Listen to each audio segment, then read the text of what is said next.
அபிஷேகத்தால் என்னை நிரப்பி நடத்துகின்றார். அவர் அன்பின் அபிஷேகத்தால் என்னை நிரப்பி நடத்துகின்றார். சாத்தானின் வலிமை வெல்ல, சாத்தானின் வலிமை வெல்ல அதிகாரம் எனக்கு தந்தார், அதிகாரம் எனக்கு தந்தார். விடுதலை நாயகன் வெற்றியை தருகிறார், எனக்குள்ளே இருக்கிறார், என்ன ஆனந்தம். விடுதலை நாயகன் வெற்றியை தருகிறார், எனக்குள்ளே இருக்கிறார், என்ன ஆனந்தம். செங்கடலை கடந்து செல்லுவேன், யோர்தானை மிதித்து நடப்பேன். செங்கடலை கடந்து செல்லுவேன், யோர்தானை மிதித்து நடப்பேன். எரிகோவை சுற்றி வருவேன், எரிகோவை சுற்றி வருவேன். எக்காலம் ஊதி ஜெயிப்பேன், எக்காலம் ஊதி ஜெயிப்பேன். விடுதலை நாயகன் வெற்றியை தருகிறார், எனக்குள்ளே இருக்கிறார், என்ன ஆனந்தம். விடுதலை நாயகன் வெற்றியை தருகிறார், எனக்குள்ளே இருக்கிறார், என்ன ஆனந்தம். அல்லேலூயா, அல்லேலூயா, அல்லேலூயா. கொலோசையர் 3வது அதிகாரம் 20வது வசனத்தை நம்ம வாசிக்கலாம். கொலோசையர் 3வது அதிகாரம் 20வது வசனம். பிள்ளைகளே, உங்களை பெற்றாருக்கு எல்லா காரியத்திலையும் கீழ்ப்படியுங்கள், இது கர்த்தருக்கு பிரியமானது. அன்பானவர்களே, ஒரு ஆட்டுக்குட்டி தன்னுடைய தாயுடனும் மற்ற ஆடுகளுடனும் சேர்ந்து தினமும் மேய்ச்சல் நிலத்துக்கு சென்று வருவது வழக்கம். அப்படி அந்த ஆட்டுக்குட்டி மேய்ச்சல் நிலத்திற்கு சென்று வரும்போது ஒரு கூட்டம் பன்றிகள் சேற்றில் புரளுவதை அது பார்த்து கொண்டே மேய்ச்சல் நிலத்திற்கு சென்று வந்து கொண்டிருந்தது. அந்த பன்றிகள் சேற்றில் புரளுவதை பார்த்து அந்த ஆட்டுக்குட்டி தன் மனதுக்குள்ளே எவ்வளோ அந்த பன்றிகள் எவ்வளோ உல்லாசமாக எவ்வளோ சந்தோஷமாக இந்த சேற்றில் புரண்டு கொண்டிருக்கிறது.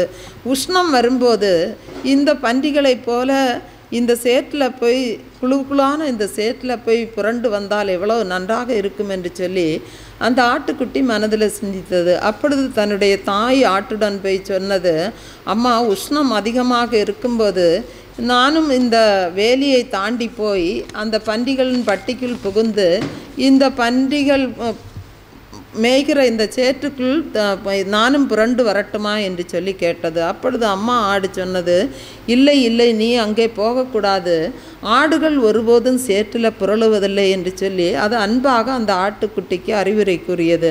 ஆனால் அந்த தாயின் அந்த பதில் அந்த ஆட்டுக்குட்டிக்கு திருப்தி அளிப்பதாக தோன்றவில்லை.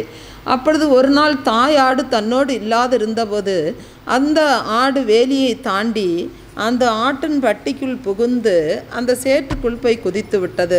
அப்பொழுது சேற்றுக்குள் அது புரளும்போது அதற்கு என்ன இனிமே என்ன குளுமை என்று சொல்லி அதற்குள் கொஞ்ச நேரம் அது சந்தோஷப்பட்டது. சிறிது நேரத்தில் அது வெளியே வருவதற்கு இனி அம்மாவிடம் செல்லலாம் என்று சொல்லி அது வெளியே வருவதற்கு முயற்சித்தது. ஆனால் எவ்வளவோ அது முயற்சித்தும் அந்த ஆட்டுக்குட்டியால் வெளியே வர முடியவில்லை. அந்த ஆட்டின் கால் அந்த சேற்றில் சிக்கி பயங்கரமாக சிக்கி கொண்டது. அது அந்த சேற்றில் அது மூழ்க ஆரம்பிக்கிறது. இப்போது அதனுடைய அந்த சிற்றின்பமும் உல்லாசமுமே அதற்கு சிறையாக மாறிவிட்டது. தன்னுடைய மதியினத்தால் தவித்து கொண்டிருக்கிறேன் என்று சொல்லி அந்த குட்டி ஆடு பயங்கரமாக கதற ஆரம்பித்தது.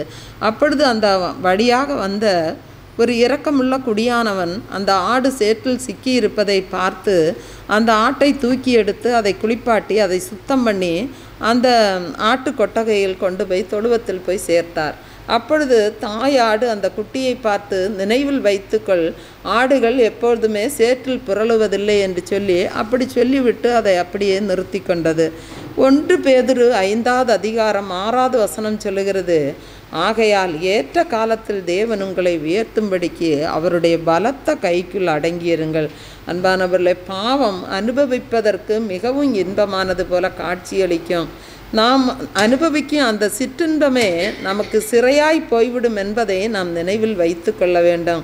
அன்பானவர்களே, தேவனுக்கு பிரியமில்லாத தவறான காரியங்களுக்கும் சிற்றின்பங்களுக்கும் நமது ஜீவியத்தில் நாம் இடம் கொடாதபடிக்கு ஜாக்கிரதையாக இருந்து நமது வாழ்க்கையை நாம் தூய்மையாக காத்துக்கொள்வோம். தேவன் தாமே இந்த வார்த்தைகளை ஆசீர்வதிப்பாராக. வாசிக்க வேண்டிய வேத பகுதியை நாம் வாசிக்க கேட்போம்.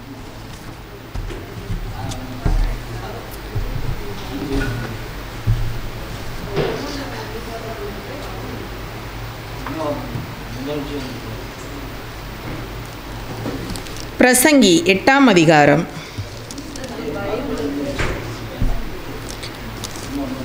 ஞானமுள்ளவனுக்கு ஒப்பானவன் யார்? காரியத்தின் தாற்பரியத்தை அறிவித்தவன் யார்? மனுஷனுடைய ஞானம் அவன் முகத்தை பிரகாசிக்க பண்ணும், அவன் முகத்தின் மூர்க்கம் மாறும். ராஜாவின் கட்டளையை கை கொண்டு நட என்று நான் உனக்கு எச்சரிக்கிறேன். நீ தேவனுக்கு இட்ட ஆணையின்படியே இதை செய். நீ அவன் சமூகத்தை விட்டு விலக துரிதப்படாதே. பொல்லாத காரியத்திலே பிடிவாதமாய் நில்லாதே. அவன் தனக்கு இஷ்டமானதை எல்லாம் செய்வான். ராஜாவின் வார்த்தை எங்கேயோ அங்கே அதிகாரம் உண்டு.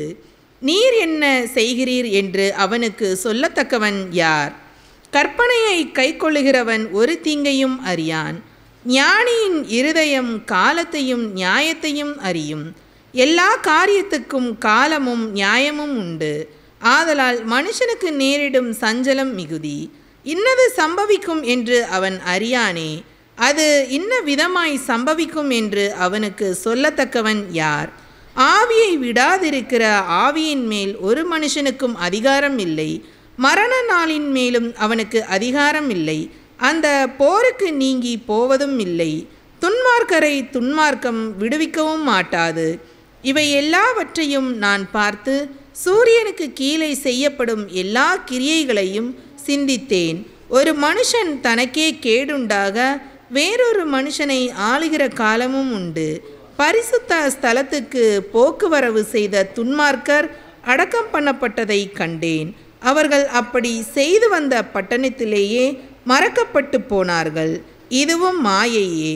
துர்க்கிரியைக்கு தக்கதாக தண்டனை சீக்கிரமாய் நடவாதபடியால் மனுபுத்திரரின் இருதயம் பொல்லாப்பை செய்ய அவர்களுக்குள்ளே துணிகரம் கொண்டிருக்கிறது.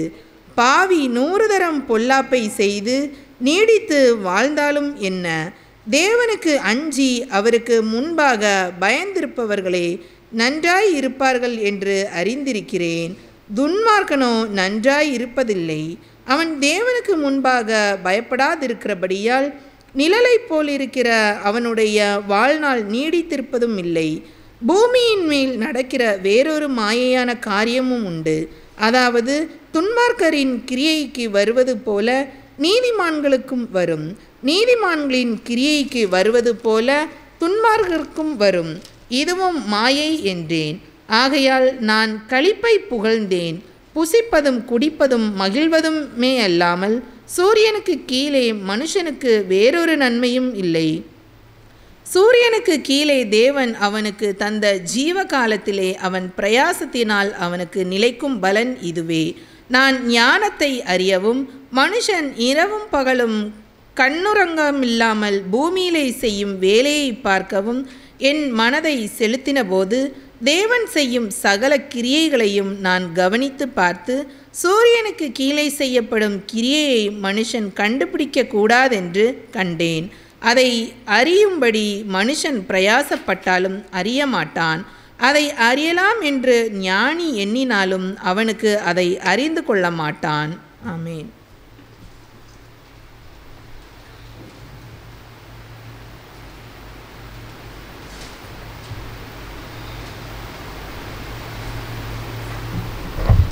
Praise the Lord.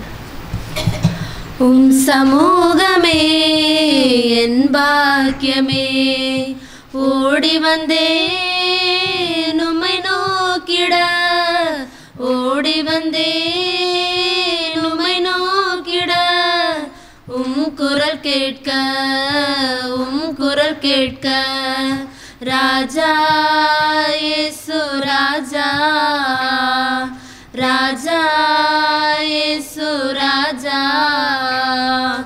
ஒரு கோடி செல்வங்கள் என்னை தேடி வந்தாலும் உமக்கது ஈடாகுமோ? ஒரு கோடி செல்வங்கள் என்னை தேடி வந்தாலும் உமக்கது ஈடாகுமோ?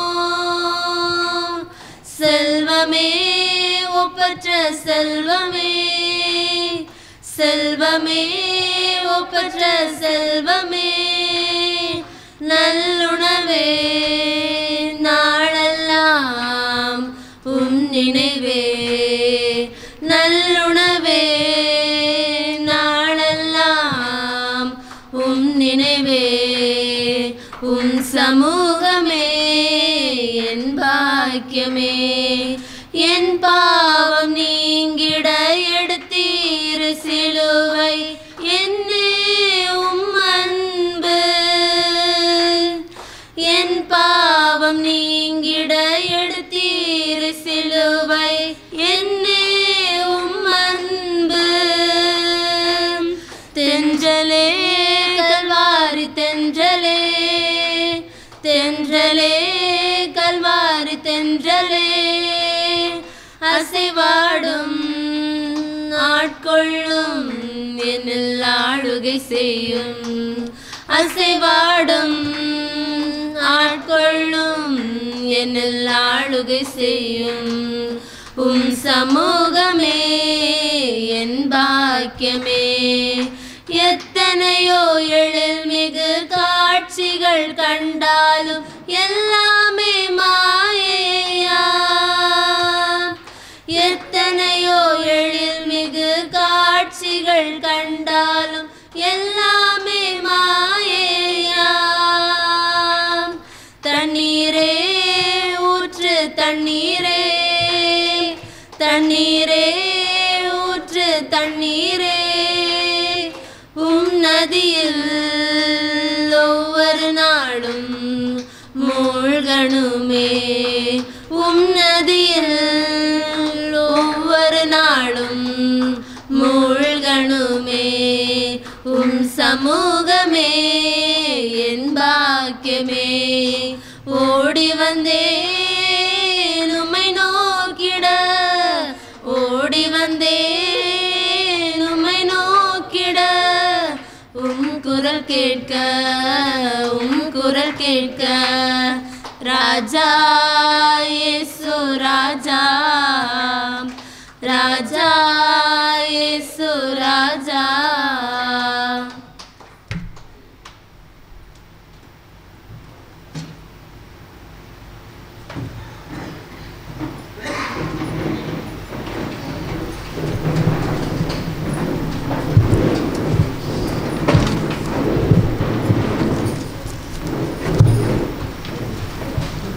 அல்லேலூயா, சப்தமாக அல்லேலூயா. வானத்தையும் பூமியையும் படைத்த சர்வ வல்லவருக்கு ஒரு அல்லேலூயா. சதா காலங்கள் ஜீவித்து வருகிற நம்முடைய தேவனுக்கு ஒரு அல்லேலூயா. மகிமையாய் நடத்த போகிற நம்முடைய தேவனுக்கு ஒரு அல்லேலூயா. வாழ்வாதாரங்களை ஆசீர்வதிக்க போகிற தேவாதி தேவனுக்கு ஒரு அல்லேலூயா. நம்முடைய முகங்களை பிரகாசிக்க பண்ண போகிற நல்ல தேவனுக்கு ஒரு அல்லேலூயா. ரட்சிக்கிற தேவனுக்கு ஒரு அல்லேலூயா. நடத்துகிற தேவனுக்கு ஒரு அல்லேலூயா. காப்பாற்றுகிற தேவனுக்கு ஒரு அல்லேலூயா. சுகமளிக்கும் தேவனுக்கு ஒரு அல்லேலூயா. இன்று கண்ட எகிப்தியனை இனி ஒரு நாளும் காண்பதில்லை என்று சொன்ன தேவனுக்கு ஒரு அல்லேலூயா. சத்தமாக்கிற ஓசையுடன்